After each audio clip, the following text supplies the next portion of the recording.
Je pense pas quand je fais. Je fabrique.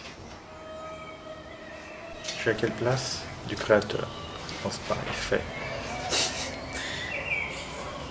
Il fait et puis il s'occupe pas du reste. Il essaie que ça s'arrête pas, que sa main continue. De temps en temps, il y a des choses qui sortent.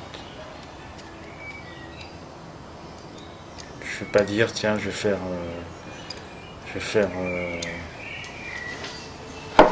primitif ou je vais faire quelque chose de l'humour. Non, je fais des images et puis je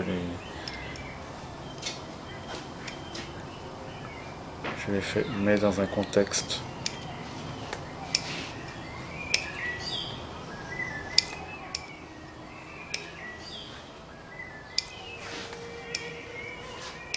Après coup, je vois si ça me parle et s'il y a tous les ingrédients que j'ai voulu mettre involontairement, mais que je sais qu'ils doivent exister dans chaque tableau. C'est-à-dire le rituel, le magique. Donc j'espère que tout est là. S'il n'y a pas ça, bah, soit j'ai loupé, soit je suis à côté. Puis je veux que ça soit pas beau, mais oui, beau, esthétique aussi. Esthétique. Et nouveau.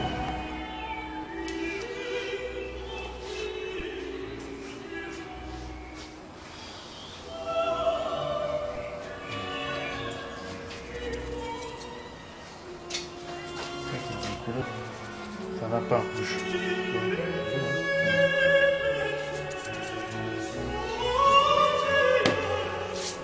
On va attendre que ça sèche. Quoique non, je peux faire ça.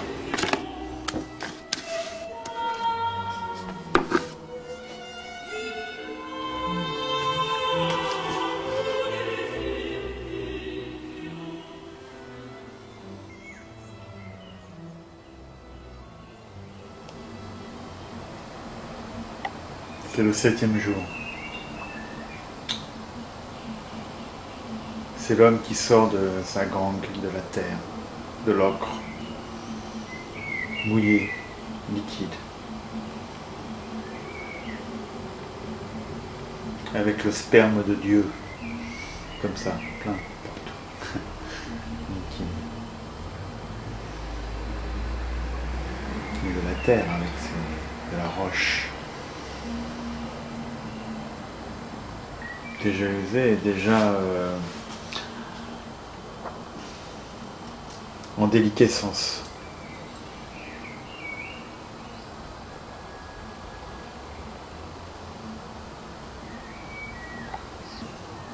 Il y a des trous. Comme un haillon. C'est l'homme haillon. Et là-haut, je vois comme un gros zizi de Dieu qui arrive comme ça avec le sperme. Mais ça, c'était pas voulu, hein. Mais on peut voir après. Dieu l'a touché comme ça. Et la toile usée. Les organes ne sont pas encore placés. On voit que le ventre, l'épaule, le cœur.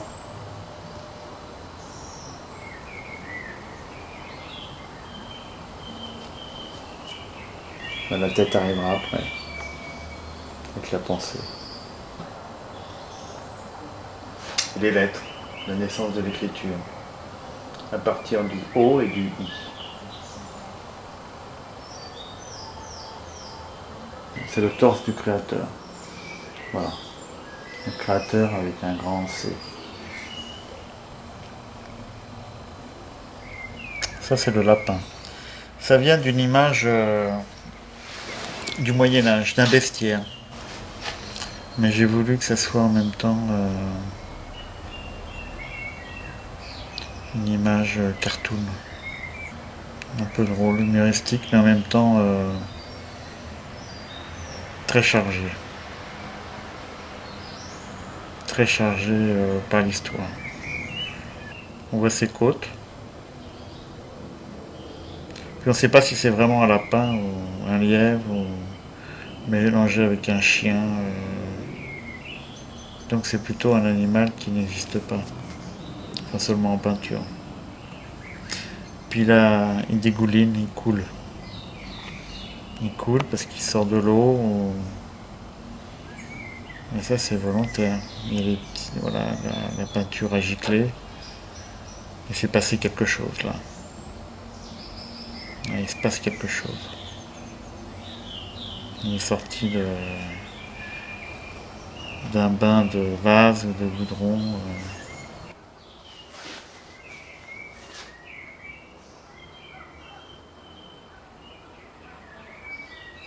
Ce soir c'est bien.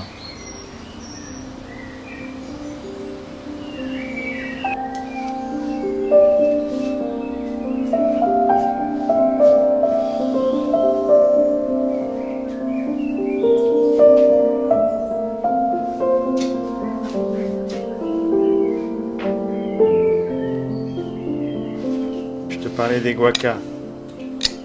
C'est des céramiques précolombiennes. Donc ça a au moins 512 ans. En fait, ils sont là, ils me surveillent, ils ne disent rien de ma peinture. Ils n'en pensent pas moins. Ils n'ont rien connu d'autre que ma peinture parce qu'elle vient directement des tombes. Je trouve que c'est des beaux objets parce qu'ils sont très spirituels. Ils représentent... il y a beaucoup de choses, beaucoup de significations. Et en même temps, ils sont très simples. Ça contient tout. C'est rituel, c'est utilitaire, c'est magique. Il y a de l'humour aussi dedans. Voilà. C'est comme une peinture d'avoir tout ça. Tu vois, rien. Ça, c'est tout ma cour. Ils mettaient des bandelettes pour déformer le crâne. Et ça, c'était dans les tombes. C'est une espèce de zizi nombril. Et là, regarde, il y a une espèce de blessure. Hein. Le mort a dû se blesser au genou. Il y a un trou là. Tu vois, là, il n'y a pas de trou, mais là, il y a un trou.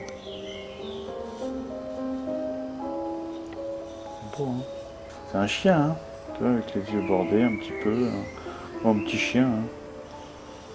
Hein. Et là, de ce côté-là, il rit ce chien. Regarde-moi ça, comme c'est vivant. On dirait presque un canard. Tiens, lui aussi, il a fait la transformation entre les animaux. Regarde-moi ça. Ça, c'est le coquero. Tu vois? C'est aussi précolombien. Je sais pas quelle culture. Mais c'est précolombien, Colombie. Tu vois? Alors là, c'est lui qui fabrique et qui vend la coca. Et là, il a une petite boule là. C'est-à-dire que ça veut dire qu'il est en train de mâcher la coca.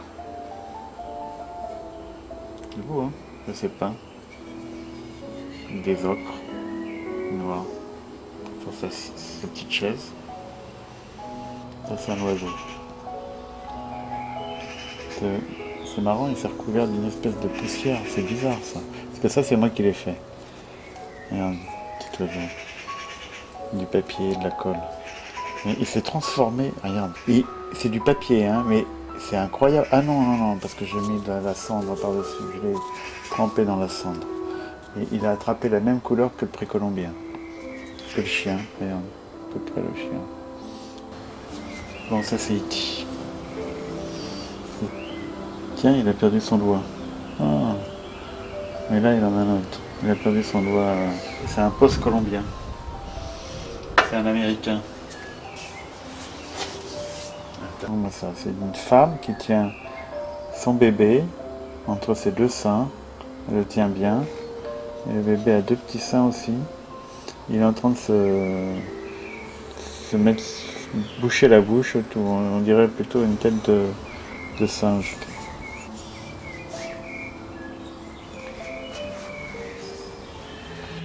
Ils avaient besoin d'aller au-delà de leur vie.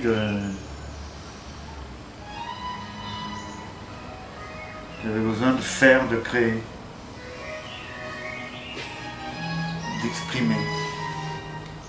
Ils avaient besoin, pour l'éternité, parce que c'était destiné aux tombes,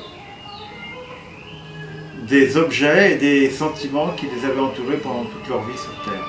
Voilà.